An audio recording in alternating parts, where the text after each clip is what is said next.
primary care is an innovative, alternative path to insurance-driven healthcare.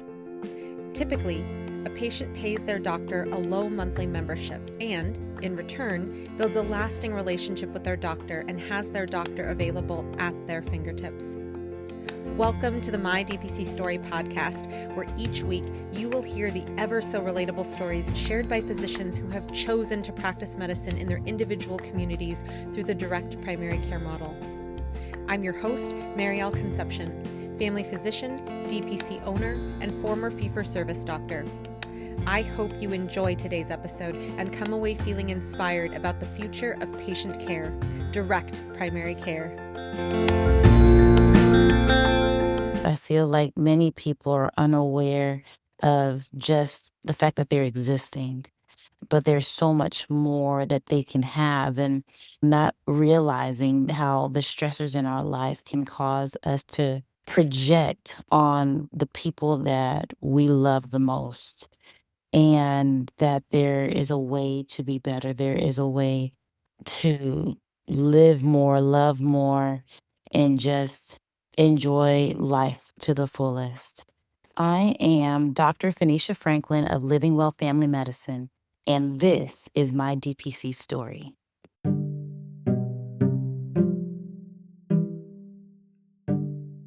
What if you could skip the terror of starting from scratch and instead walk into an established DPC practice? Staff already in place, patients already bought in, a torch being passed by a physician who chose you to carry her legacy forward. That's exactly what this week's guest did. Dr. Feneisha Franklin is the owner of Living Well Family Medicine in Lexington, South Carolina.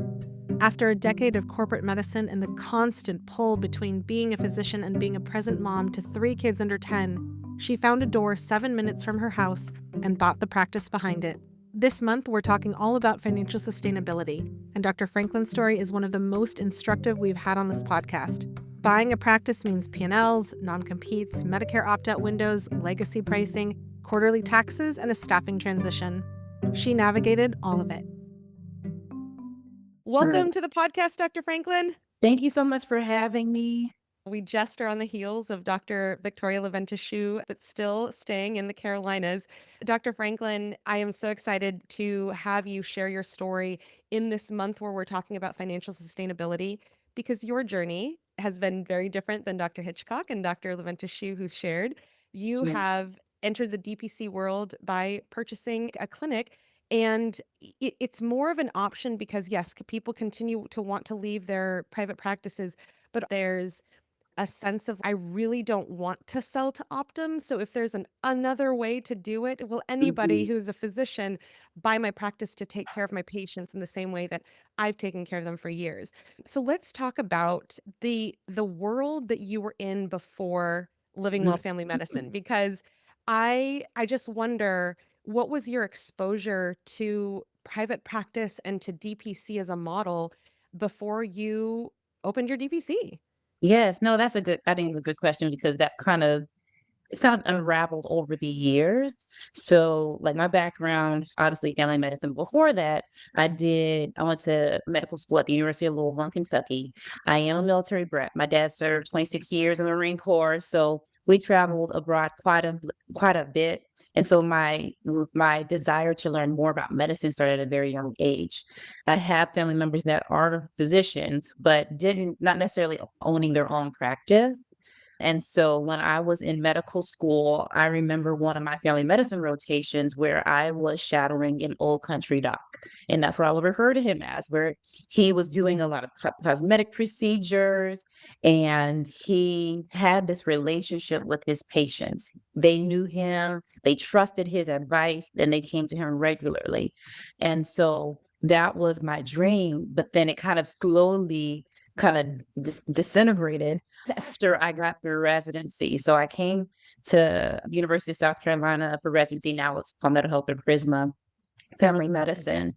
And I kind of was under the impression that there were no doctors really, or very few doctors still practicing independently. That was the story that I was told. And Honestly, I guess it was maybe in 2022, a good friend of mine told me about DPC. We went to residency and our fellowship together, and I thought it was a unicorn. I'm like, who actually does this? And is it real?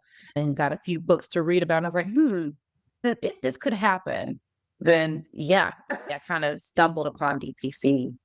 Well, I think I'm looking forward to reading your book about buying a practice and that experience because I think that again, this is just it's such an important take on how to enter the DPC space. So I'm wondering when you were doing your research, when you were thinking about, this isn't a unicorn, this is actually something I could do. What was the roadmap in your head and your actions when it comes to reading about it and then eventually talking with Dr. Carter about living well family medicine? Right. So I practiced in corporate, what I refer to as corporate medicine for about 10 years, three different institutions, kind of in the search for that doctor patient relationship that I just couldn't seem to establish because I felt like my role as a mother, a wife, a physician were like I'm constantly pulling. And regardless of what I did, I was sacrificing on one end or the other. And it really came to like 2023 where I was just depressed, to be very honest, because I knew that I could be a better physician. I knew that I was given the best care that I could possibly give to my patients, but I didn't feel like I was being fulfilled in every area of my life. And so as a Christian, I started praying. I was like, God, look, I'm at this point in my life where either A, I'm going to leave medicine altogether, or B, there has to be something new, something different. And my friend, like I said, who told me about BPC, I then kind of Googled who's doing this, where can I get a mentor? And that's how I found Dr. Carter. Her practice was literally 7 minutes from my residence. And I was like, okay, that's convenient. Let me just ask her, hey, I plan on starting a practice. How do I do it? That's how it began for me. And I just I just think that this is so fascinating that and it's very family medicine also to be inquisitive and asking like, "Hey, like I would love to learn more about." It's very family, it's very physician, but very family medicine, especially because we're always asking like all the random questions. Right. But I wonder like when you asked Dr. Carter, "Hey, I'd love to know about opening a Mhm. practice." Did you, like, have a moment after that where you're like, "I can't believe I asked this," or like, "Hell yeah, I asked this." What was your mindset when you were like, "Those words just left my mouth?" Yes. Honestly, I was proud of myself. I was so proud. I was like, "I did that. I am advocating for me." And what was so amazing, she was just so calm and collected and the crazy enough for me, I was like, "All right, Dr. Carter, I have to be very transparent. I have 3 kids under the age of 10. Can I do this with 3 kids?" And her response was like, "Absolutely." Oh, that's so real. That's so real. And there was a I piece. Tell us about those conversations because it's one thing to say like, "How do I do this on my own?" And it's a different conversation to say, "Would you like to buy my practice or would you like to be the doctor here? Because 'Cause I'm on my exit path." When I called, I left a voicemail, and her office manager, who is still office manager for me now, she reached out to me and was like, "Dr. Franklin, Dr. Carter would love to reach out to you. I'll give her your cell phone number and she'll call you. What time are you available?" And so I told her my availability, and she invited me to come by and see the practice. That was the next step. So I came here not under any notion that, hey, I'm gonna own this, but just I'm like, I'm getting a mentor. That was that was what I knew. I'm getting a mentor. And I was thrilled, and I was like, that was enough for me. So I came here. She had Michelle and Sonia that been with her basically since the beginning. And I'm like, man, I love these ladies. And I was like, and then the other thought to me was like, man, she is one of the happiest looking doctors I've ever met. I want that. I want that. Wow. And in terms of Dr. Carter's when she said, "Oh yeah, you can totally do this with 3 kids under 10." I'm just wondering what did you pick up on specifically or that made you think to yourself like, She's really happy and I want that. What was the that you were picking up on or sensing or learning about? It was simple. It was joy. I wanted to be happy. I loved medicine. Like I said, from an early age. My mother would tell me when I was 2. I think that for me, it really happened around the age of 11. But I've always loved medicine, and I felt like over the years, it was just kinda being robbed because of the constant demands for metrics and numbers. And so when I saw her, it was just a relief. As you saw the joy that she had, as you aspired to have a practice where you could have joy also and love medicine again, I'm wondering how soon when you guys from like when you guys met to this conversation, this dialogue about you taking over, Yeah. how soon was that from day 1 to day whatever? Right, it was actual like, a week or 2? That's She awesome. she was really in this mindset, like, Dr. Carter had been wanting to retire for about 5 years prior to my arrival. So she kinda was decreasing her patient panel, but she was trying to hold on because the ladies that she had who had committed these years to her wanted to continue to work. The patients were begging her to stay, and so she was holding on, and it was kind of like, "So when can you start?" Was that when can you start as my partner discussion or when can you start as, "Hey, I have the lease ready to go. It's been collecting dust for 5 years." Where were you guys? Right. It was more the dusty part. I love it. Oh my goodness. Hey, that's Yeah. that's real also. I love it. So tell us about the practice. The office manager who was with Dr. Carter is still your office manager now. Mhm. And I think that's lovely because it really talks about the culture that this is really for the patients and that's who they are Yeah. staying with while having a physician come on board. But Right. tell us about the practice itself. Like where is it located and who are the patients? Yes, so we're located 214 Old Chapin Road in Lexington, South Carolina. We're accepting patients. Um, but the patients are really kind of within the Lexington area, but we do have some that have kind of moved away, interestingly enough, in other states and still stay here and just travel back for their physical. The staff, it really is a powerhouse of women. I have Sonia and Michelle. Sonia's my LPN. She is phenomenal.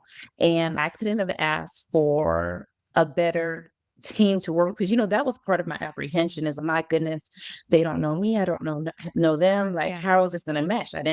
We didn't choose each other, but it kind of flowed. And I tell them this all the time. I was like, I feel like I've always been here. Love So that. it's been that way. And the nice thing is because of them staying here with me, patients have that stability and continuity of care, which was imperative because DPC is all about the relationships.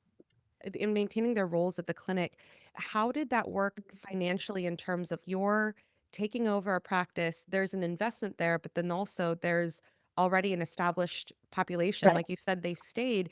So, how was it to go from not owning a practice, wanting to have the joy, to being like, I also have patients and employees now? Yeah. That was a whirlwind because you quickly learn about E-Verify and you've got a couple days that you need to get these employees rehired. And I was like, E what? I think I probably did that at some point for one of these institutions that I've worked for. And literally, like for me, my transitionary period, I left my previous employer on a Friday and started BPC on that Monday. Wow, that's amazing. And because you were at 3 different institutions before you opened DPC, did you ever have any issues with practicing in the same locale, non-competes, anything like that? You better believe it. I would love to dive deeper, but you know how those things work. You can't share as much, but yeah, that was definitely a part of it. Wow.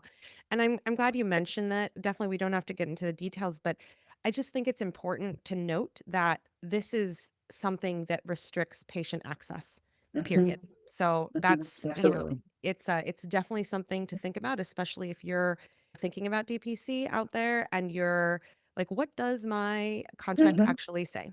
Because You what are the need to know. repercussions? Yeah. Yep. Mhm. You And need to know. just as a little side note there, do you have any tips on navigating for your future in terms of being smart about contracts and signing and looking for clauses that are not your favorite in Mhm. like when you look back on your journey? Yeah, so I had a healthcare attorney since I started residency. Well, at our program, they actually connected us with a number of different disciplines, like a financial advisor. And I just so happened to luck out with exceptional one. So he has been with me for the duration of my medical career. And I couldn't have done this without him, even between my transition period between three institutions to going into DPC. The only reason why I'm able to do it is because of his hard work. And when it comes around contracts, I know we are brilliant individuals because we have our MDs behind our name, but we are not attorneys. And the jargon doesn't make sense. So you need to make sure you have a healthcare attorney that can explain it to you every single page, every single line. And if you don't understand, ask the question because you don't want to get yourself in a bind. So important to hear. And I think that that is also fantastic. I don't think anyone shared that on the podcast, having an attorney while they were in residency. So that is a massive pro tip. And I think that it's super doable, especially there's lawyers who focus on DPC now these days. The dpcdirectory.com is definitely where you can find testimonials from DPC doctors who are using lawyers Right. out there. But I definitely would say that this is a massive thing, especially if you're earlier on in your career and you haven't even graduated residency. You Right. can still have the legal boundaries and guidance in place even then. So that's a fantastic pro tip. Mhm. So going back to living well, that you mentioned how patients will still they moved out of the area, but they'll still travel to see you. I'm wondering if you can tell us here about the demographics of the practice when you purchased it, because I think that given that we know your address now, we know where to find you, and that you're accepting new patients. Absolutely love it. Always be selling. Fantastic. I wonder what is your makeup so that listeners can hear, "Oh, yeah, that's pretty similar to, like, my community." Yes. So we have a very diverse patient panel. We have a number of business owners who have multi-million-dollar businesses versus like smaller businesses where tattoo shop owners, just it's a whole host of different options. And I have patients that are uninsured. I do have patients that have Medicare. I have patients that have other major health insurance and they have decided that yes, I have this, but what I know is that my insurance doesn't buy me this type of access. It doesn't buy me this type of care and the ability to communicate with my provider. And so we have a little bit of everything. And just because we're recording this in early 2026, I'm wondering, has that demographic or the insurance status of those people who are your patients, has it been impacted or changed since we started January of 2026 to now? So that's a good question. I know that I started obtaining some additional patients who were uninsured because of the fact that they still need care. They still need care. And unfortunately, with the subsidies having now been since removed, insurance is not affordable.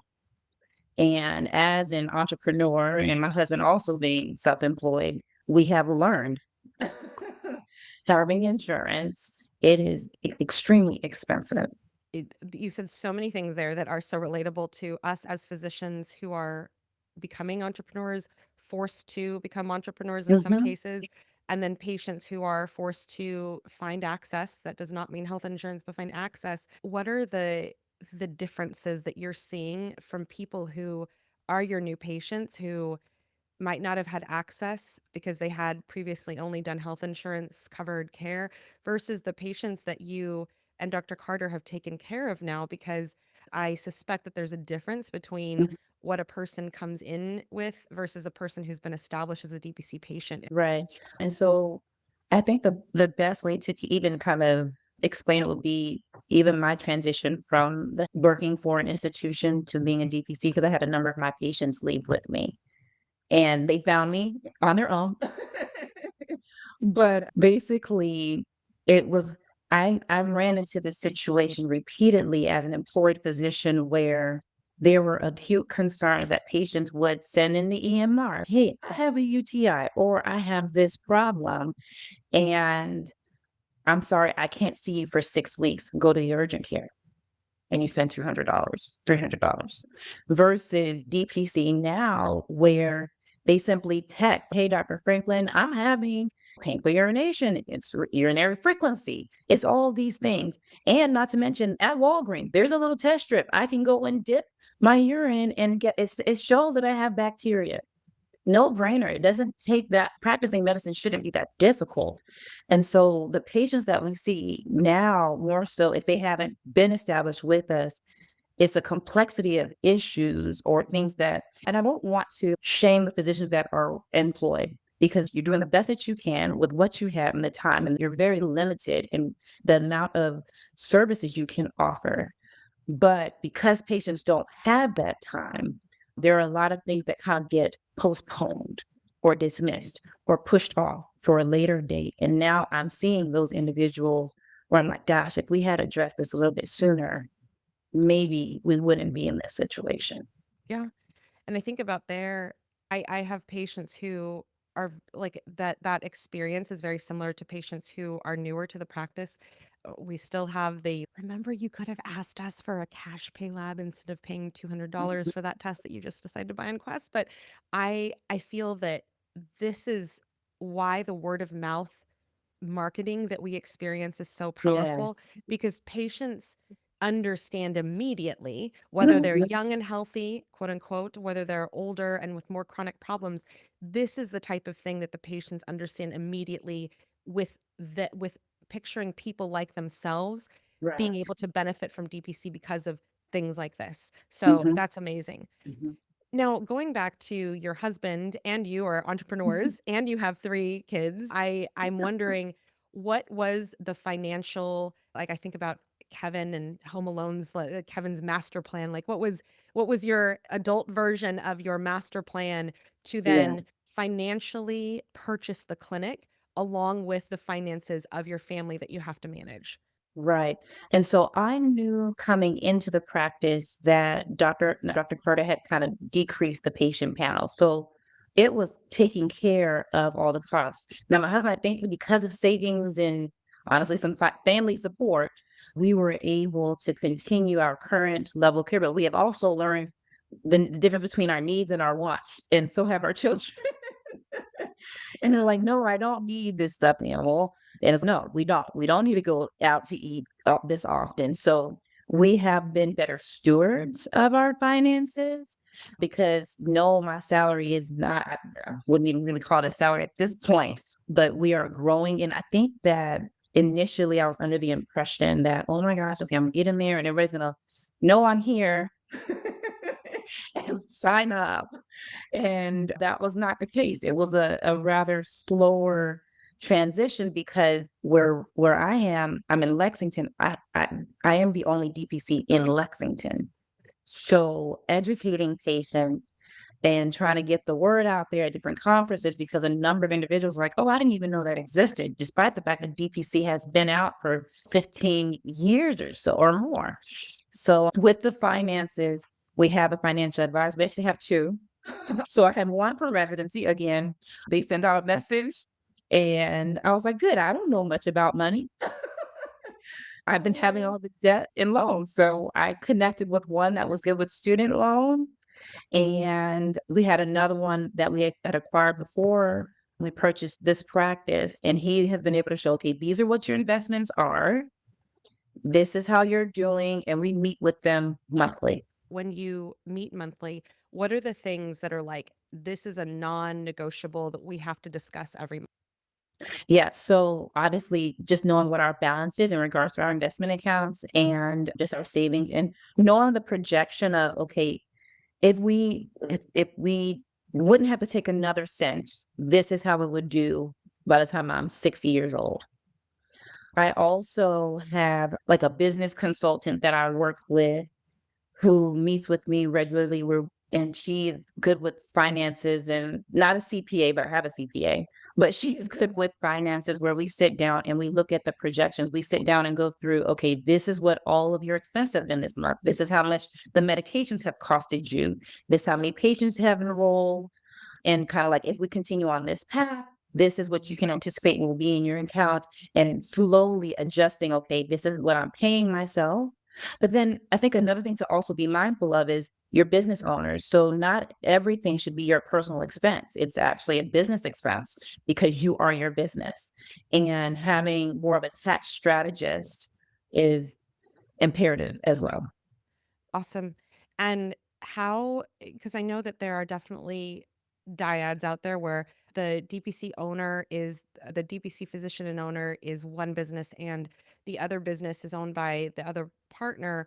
How do you guys address, okay, we're one family though, so no matter where the income is coming in, this is how we strategically look at two businesses going forward for ourselves. Yeah. So for us, I think we had to learn this earlier on. Like we kind of established roles, especially in regards to finances. And so my husband having his business is it's completely separate entity.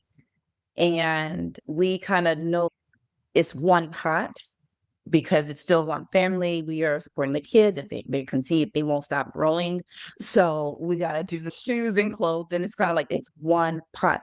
And my husband, I am thankful for him because it depends on who you're married to. Mine is very supportive. And he has known that I am more concerned about numbers. And so when it comes to details and the paperwork, I tend to carry a more of that. But in regards to networking and kind of funneling in more business for both of us, he is more outgoing in that regard and really the better public speaker. So we're working on each other's strengths and weaknesses, but we really kind of divvy up like everything for that makes our family run. We go out on dates weekly just to kind of for our marriage, but then also for the business. And we sit down and discuss, all right, these are the expenses that are coming up. The kids are going, they have to be re-enrolled in school and just going through, okay, these are all of our expenses. What can we give? What is imperative at this time? And what are things that maybe we can push off a little bit later? He's had to cut more grass lately, those types of things. But it's kind of been us taking a strategy and knowing what our weaknesses are and our strengths are. And my husband says we staff our weaknesses. Amazing. I love that, and I think that that is going to be so helpful for the listeners. Also, just on the kids, they just don't stop growing. Like, this is a random mom note that I'm gonna drop in here, but getting over the Target drama that happened last year, I will say that I take advantage of the Cat and Jack returnable in 365 days policy Yes. 100%.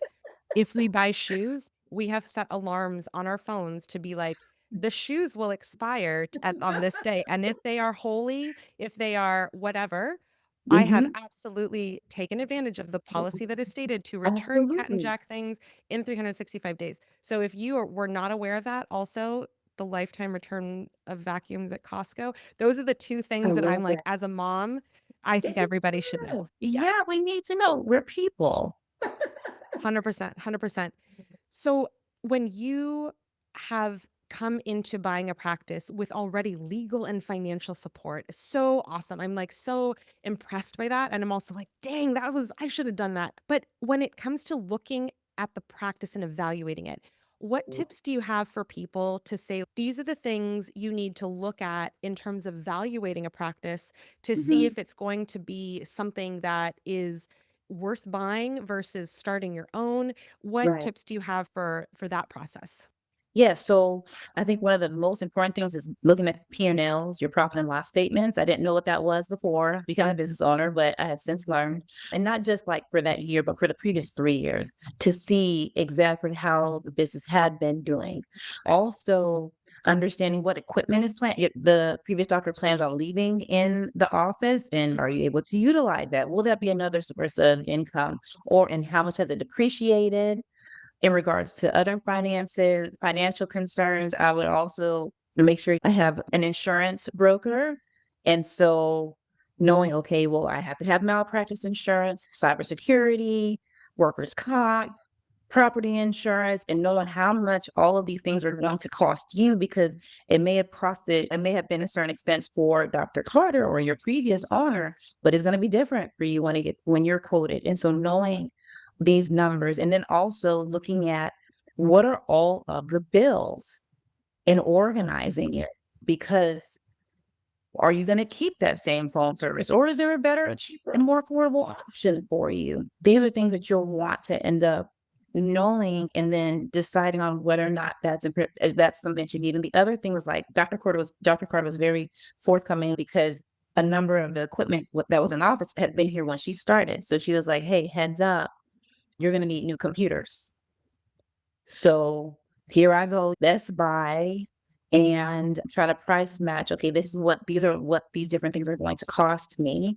And then also, if you're leaving an institution, attorney fees, because it can rack up rather quickly. So try to make sure you're in a better position when or at least as informed, as much informed as you possibly can be. Absolutely. And just with the idea of that being informed as much as you could be, can you tell us anything if there was anything that was like, "Oh boy, I didn't even see that one coming," until after you had purchased the clinic? Because I think about it's like there's things in our house that I'm like, "Oh, that's fun. I wish I would have known about that during negotiations." Yeah. So, I think one of the like, when we switched over, because like I said, it was a weekend that passed before I became a business owner. It One of the biggest things was opting out of Medicare Yes, because yes, yes. oh my goodness, and this is state dependent in regards to when it's enacted. So some because I looked through a number of DPC docs and on Facebook, some of the Facebook groups like that, "Hey, when I opted out of Medicare, it took place in X amount of weeks," right? So for us here in South Carolina, it takes 3 months. And again, I transitioned over a weekend, so I couldn't opt out of Medicare because I was still employed. And I couldn't bill my patients who or charge my patients who had Medicare when I joined the DPC. And at least that was how I understood it.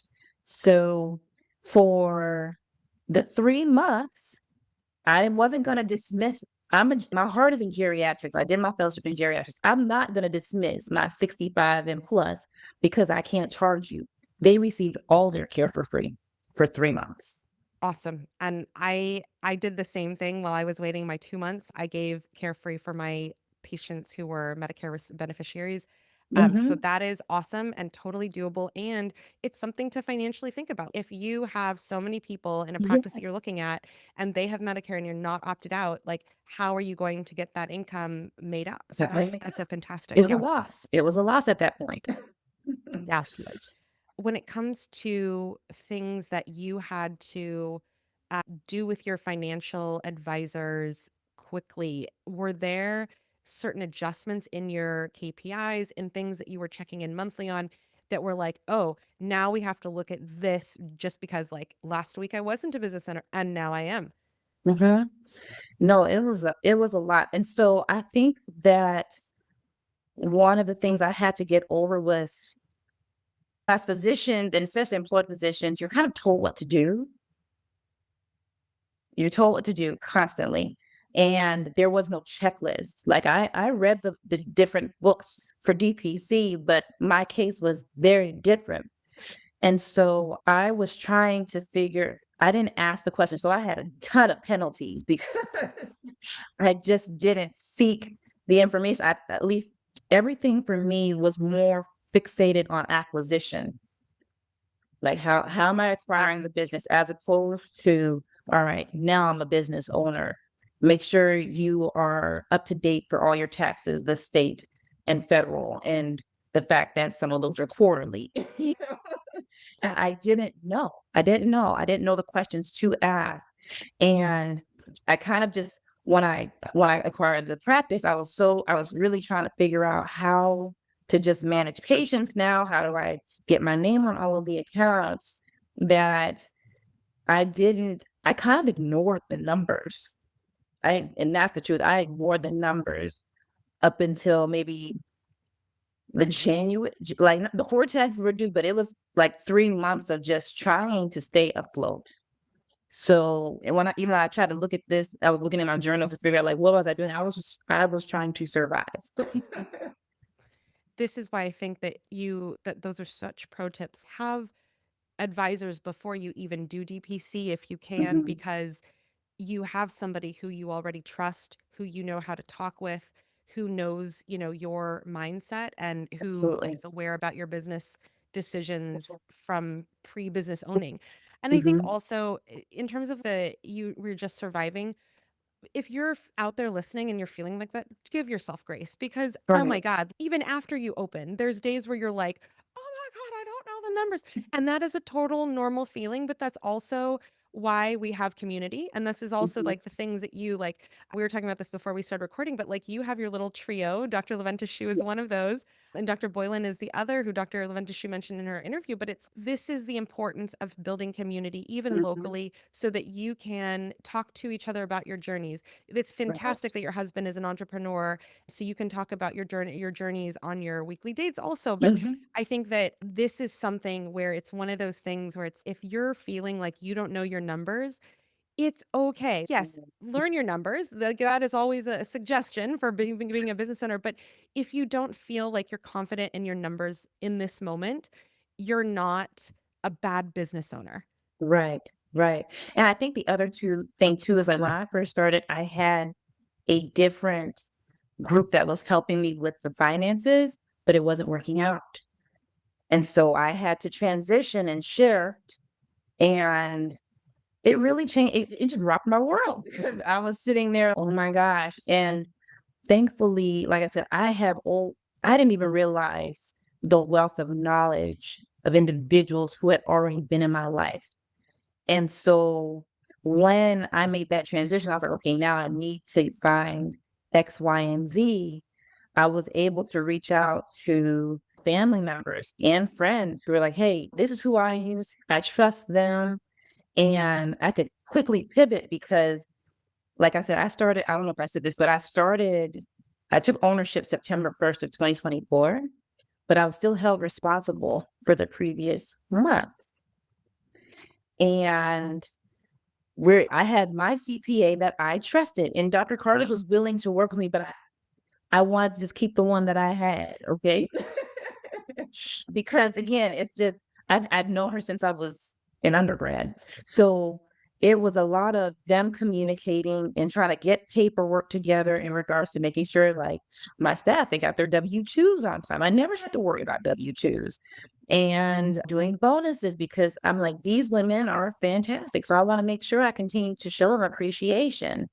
And how do I file all of these taxes and what information do you need from me? And then even, okay, it was funny. I was calling our utilities department and they asked me, hey, have you registered for your business license? And I was like, huh? No, I haven't. How do I do that? And she's like, not a problem. I will give you their contact information. Cause I'm like, who tells you that you need a business license? Yes, that is my one word answer to all of the thoughts that I have about that process. And I've mentioned on the podcast before, but like in my county, there's a county license and then there's the state Mhm. license. And for the county license, one of the Pony Express requirements is that you have to be published in the physical newspaper for 4 weeks before you can open your business. And I'm like, are you serious? There's Yeah. literally hardly any places to put your quarters into to buy a newspaper anymore. And Yes. what there's even newspapers in print. Are you kidding me? So, Yeah. amen. That is absolutely real. And again, this is why I want to buy your book when you write it because this Coming is soon. Coming soon. oh, amen. I love it. I love it. So after you got your business license, you're in the next week as a business owner, what was the first thing you did to become part of the team because the staff stayed on, Mhm. as well as the patients? Right. So Dr. Carter and I scheduled a meet and greet, which was kind of like hailing her legacy and giving patients an opportunity to at least come by and say hello, bring gifts. And it was also there for them to at least be able to meet me for all those that were interested. With Sonia and Michelle, I took them out. So we had lunch. We had our business meetings and eating lunch and just trying to get to know each other because am kind of a very open and transparent individual. So I kind of was like, "Hey, here's my family." They met my children. They were also present at the meet and greet of my husband, but it was kind of like a passing of the torch. When you were in the meet and greets with the patients, what were some of the things that you heard from the patients? Because I think about this is absolutely not the same case, but I think about when I was with Dr. Blakey in Superior, Nebraska, and as a medical student, and I would go in and meet these patients to do their question about their ear infection or whatever. And they had the understanding that, like, we at this clinic in Superior see people who work with Dr. Blakey, but this is an example of where, like, you are going to be the new doctor. Dr. Mhm. Carter is leaving. So, what are the things that you heard from the patients during this meet Yeah. and greet? Honestly, I think the vast majority of patients kept reiterating their gratitude for me coming on because they did not want to return to what we all have referred to as the system. They love the care and they're like, "Hey, is Sonia Michelle staying?" And I'm like, "Yes, they are." And for them, it was gratitude and they really embraced me and my family. And so it was refreshing because I was nervous about how I would be embraced because again, I'm like some of them, like they were born and established with Dr. Carter and that's the only doctor they've ever known. And so I was able there was an opportunity for me not being the doctor on the stool, but rather just, "Hey, I am a human being. I am here to take care of you, but I also want you to know me as a person." And I just think about you going to your friends and family for who would you use for da da da. Dr. Carter's quote unquote seal of approval. Like, I'm sure that that has so much Mhm. weight with patients when they're seeing the doctor who they're knowing is going to be exiting and the doctor who is coming on board, that there's a trust handoff almost when Mhm. it comes to you guys being present in the same room. Right, right, and it was that, and that's what it is. If you're good if Doctor Carter is good with you, I'm good with you. That's amazing.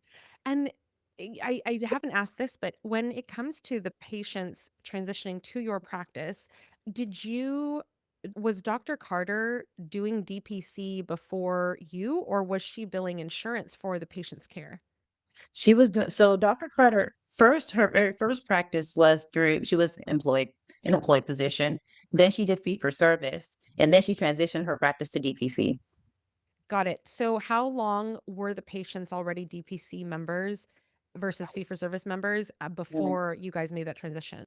If I'm not mistaken, I think it was about 12, 13 years, so Wow. it was well known. Yeah, I think about yes, there's been some movement of people, but they've come back to see you. They've maintained their patient relationship with you as the new Mhm. doctor. But it's interesting because I'm wondering, I just think about when you talk about Lexington and you're the only DPC in Lexington, what do you think is the reason that there are not more patients banging down your door or more physicians asking you, like, how did you do it or can I join you? They don't know DPC exists. They really don't understand it. They don't understand the model. And I even for some of my colleagues, again, I really didn't know about DPC until 22. So it's not, I'm trying to advertise her, and really what I want is part of my legacy will be where DPC is a household name in Lexington. Yeah. What an amazing goal and something so achievable. So Yeah. that's fantastic. When it comes to the act of seeing patients for the first time as your patients, I'm wondering, did you emulate some of the workflows that Michelle and Sonia had? Did you talk together about, like, how do we create a new workflow starting over with the way I like to do medicine? Because I Right. think that that's definitely something to think about when a patient might be used to, like, oh, well, they always do this. And you're like, but that's not me anymore. Mhm. I'm a different doctor. Right. And so what I did with Sonia and Michelle was I came by the office one day just to sit down and talk to them. It just so happened Dr. Carter was actually out that day. And so I sat down and was like, "Hey, what do you enjoy? What has really worked for the practice? what would you like to see differently? And they asked me the same, and I told them, it's like one of the hardest things when I first started was I needed to transition my mindset out of grinding because DPC was much slower. So I initially had this ridiculous goal of getting every single patient in the practice their first physical within the first year. And I didn't want Sonia or Michelle to leave me, but we were going down a path because it was insane and it was unnecessary. Sure. It was unnecessary. But I was like, I need to touch each individual, make sure they know me, make sure they see me, make sure all these things. And I'm like, it was all unnecessary. It's unnecessary stress that I placed on myself. But I asked them, hey, time off. How are we gonna work that out? Because if I'm here, like we all need kind of self-care days. And just working that out with the patients and what had worked in the past. Also, I was thinking about, okay, I love these two ladies, and my mindset is, "All right, I want to be able to just pay more Yeah, absolutely. and just different things." Yeah, awesome. And when we think about sustainability, specifically financial sustainability, I'm wondering, what does it mean to you, in your words, to make a DPC genuinely sustainable versus just surviving? Yeah. So I think you have to know your numbers. I know you hear that in regards to labs all the time, but you need to know your numbers as DPC. Well, how much does it cost for your family to survive? What level or how do you want to function as a family? How much do you need to bring in between you and your spouse for your family to survive? And then looking at the practice, okay, so like with Dr. Carter, another thing that I did with the patients is I didn't feel like it would have been all right for me to switch her fee schedule with the patients. I wanted to honor that because to me, in exchange, they were staying with me. Now, I had a different panel or fee schedule for anyone that was new. And so I based all of my numbers off of my fee schedule. So any patients that I acquire, I would need X amount of patients in order to give me this salary so that I can maintain my house and then some extra. And that's what I'm working toward, but also you have to give yourself grace because you can't expect to, or I guess it depends on everyone's situation, but I didn't want to have like 100 patients sign up with me at the very beginning. It's a party of 3 here. We can't handle that.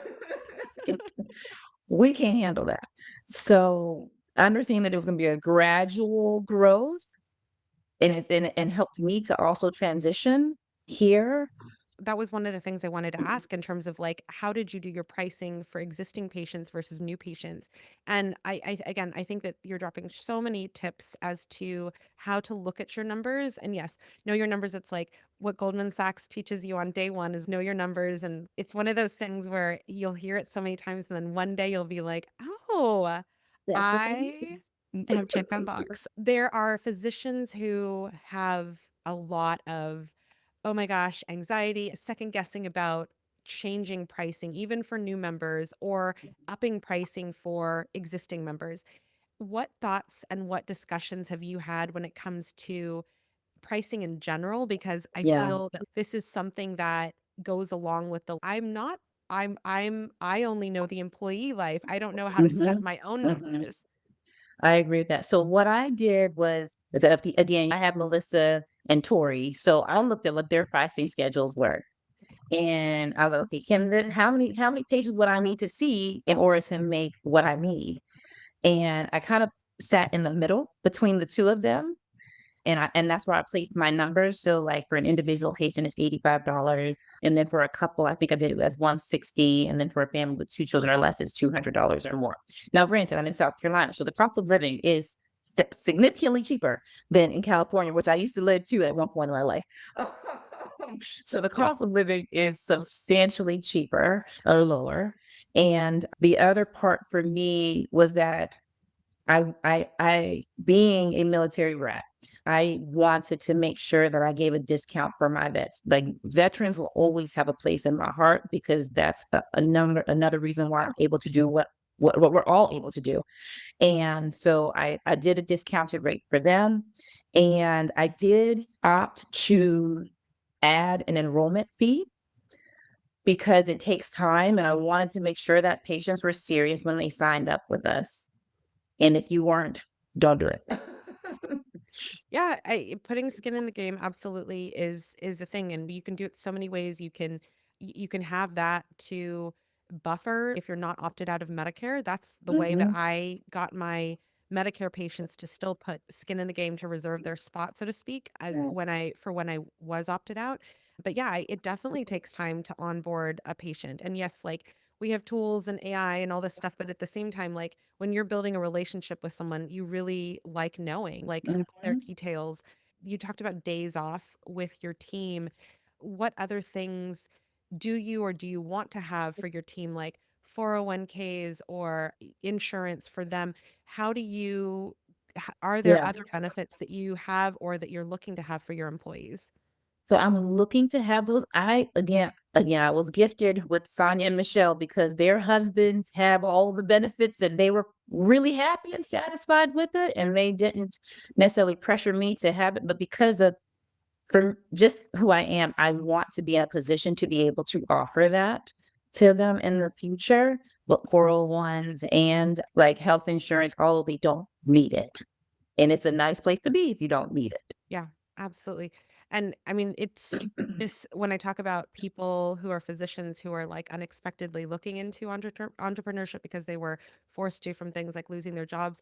This is definitely something that I'm seeing at our practice where people are like, good thing I have a DPC doctor because my spouse just lost their insurance, which we were Mhm. previously on. So that's definitely real on the patient side of things.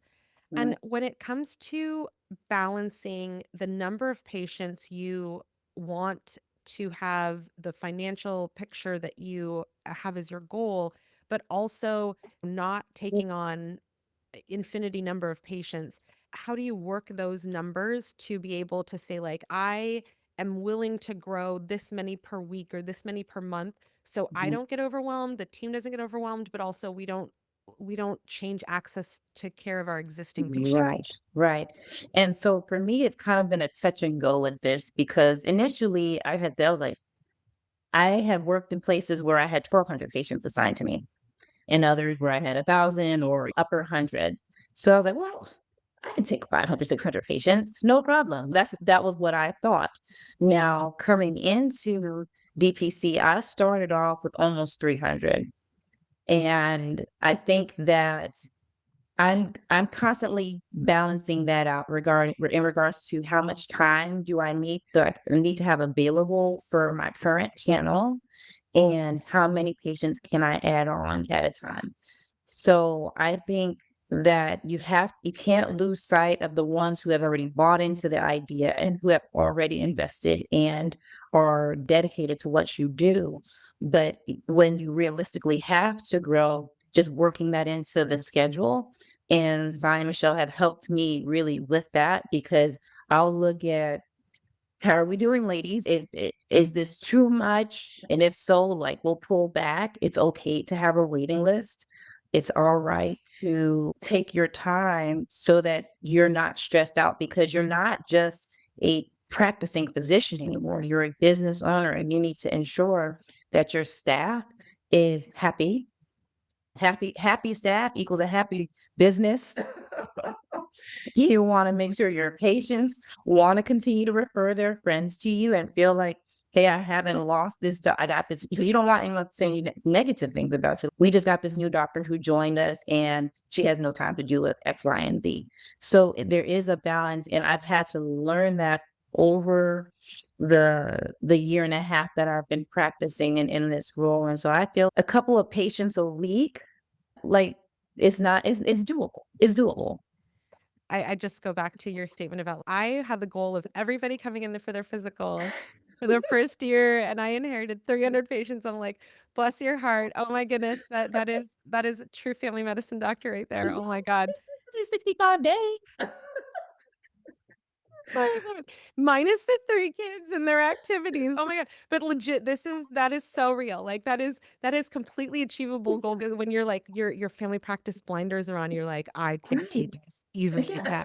Oh my god, I love it. One of the things that we've done intentionally because I'm like, I don't want like a fire hose of patients, and nor Mhm. does my husband.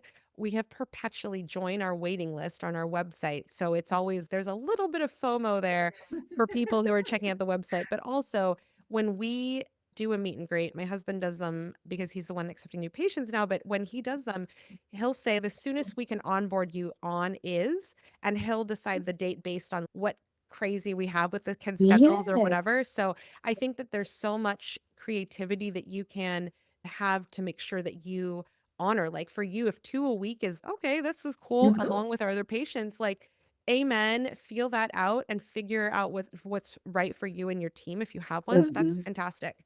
Yeah, Right, right. No, I agree. I agree with that. awesome. And in terms of growing your practice, I want to ask here, do you work with employers or are you looking to work with employers who whose employees would then see you versus people who are individual members joining your Mhm. practice? So I am open to employers. I joined the Chamber of Commerce locally in order to meet other businesses because truly it's a benefit to those business owners as well.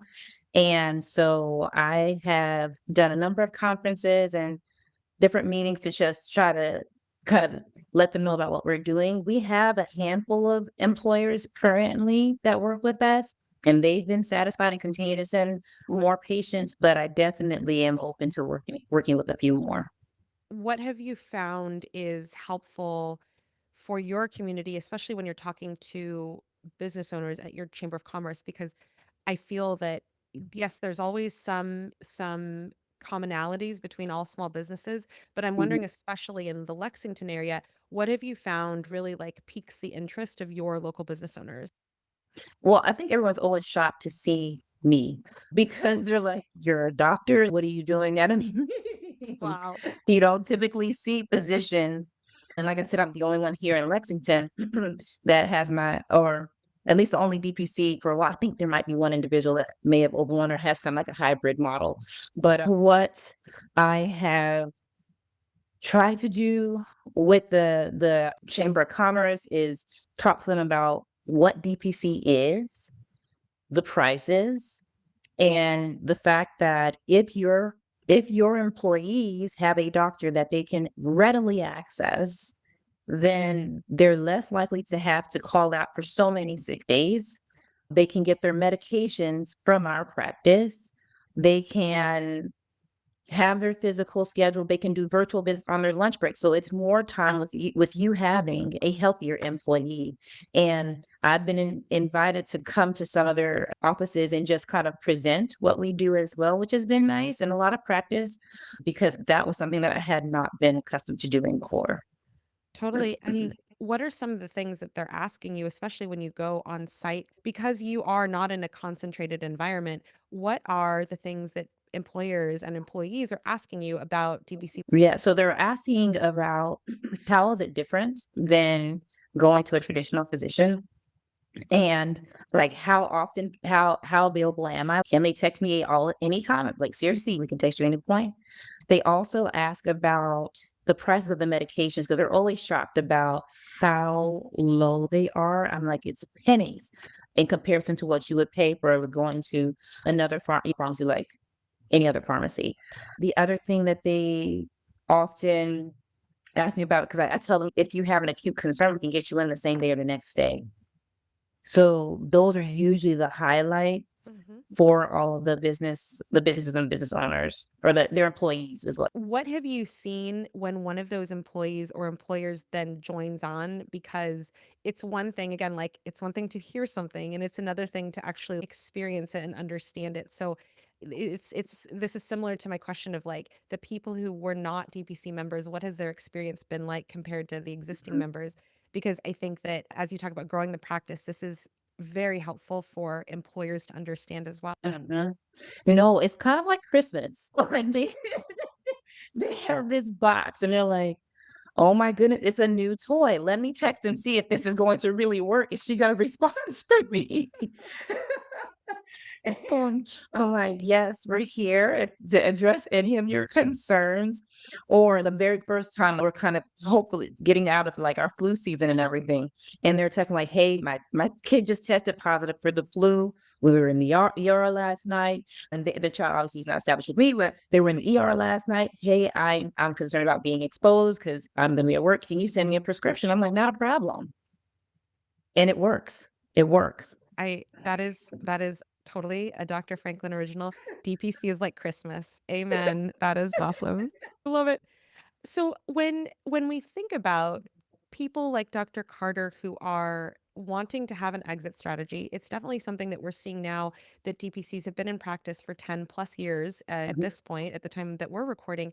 And there are other doctors who are thinking about their exit strategy. If you were to have a doctor approach you to say, like, hey, I'm wondering if I could be the next physician at Living Well Family Medicine, why is it important for you to think about selling to somebody who is a physician versus VC? And what are the things that you would tell that physician or you would want them to know based on your transition experience? Yep. So that is something that's part of my dream as well. I want to be able to hire physicians as once I expand enough, because I have known a number of exceptional physicians over the years that are just drowning in the system that really cannot support us in the way that we need them to. And so what I would love to do is what family medicine is awesome at is mentoring, bringing someone under your wing earlier on, like a resident or a new grad, and just trying to show them like you don't have to be employed. There are other options.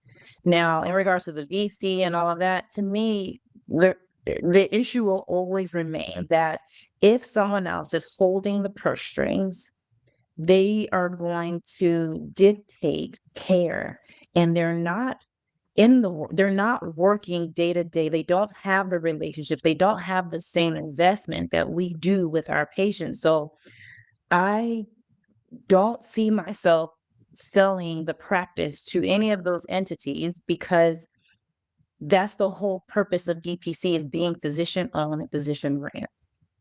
Beautiful. And this is how we continue to stand out when it comes to what patients are looking for and what their understanding is different.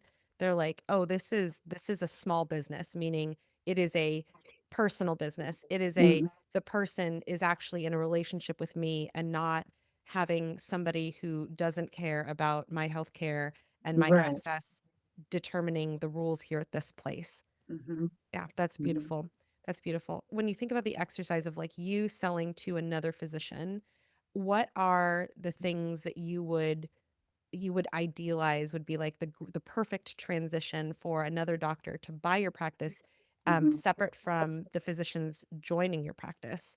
Yeah. So if they wanted to buy the practice, I think that I would have what I'm trying to work on now is like a binder. uh, Here are the next steps, because that was something that I desperately wanted during this process. So it's kind of like, for instance, I kept the EIN for the business because I loved the name Living Well. So I didn't want to reinvent it. The different relationships that Dr. Carter had already established here, like they recognized Living Well Family Medicine. And to me, it made more sense to keep it that way. But that also caused some confusion, because then I needed to register and and you're selling the ownership or your shares and transferring that 100% to me. And then knowing that Dr. Carter, because she was primary on all of the accounts. What are all of those accounts? She started them 20 years ago, 13 years ago. And so it was kind of like, oops, yeah, we never did transition the telephone or the line or whatever to my name. And so to make that a smoother process, I would definitely have that. Kind of like when you buy a home and they give you your list of, hey, here's this number for your electric company, the trash company, you need to call this number to get your trash bins. I think that's what we need, a to-do list like that, in DPC when you're talking about transitioning a practice, because it will help to guide the next steps in thinking like, am I going to use QuickBooks? How much does that cost? What components of QuickBooks do I need? How do I even figure out how QuickBooks work? Like doing these online tutorials so that it may not all be applicable, but you have a reference book. Absolutely. Yeah. So fancy, but so doable these days. Yes, an app would be amazing.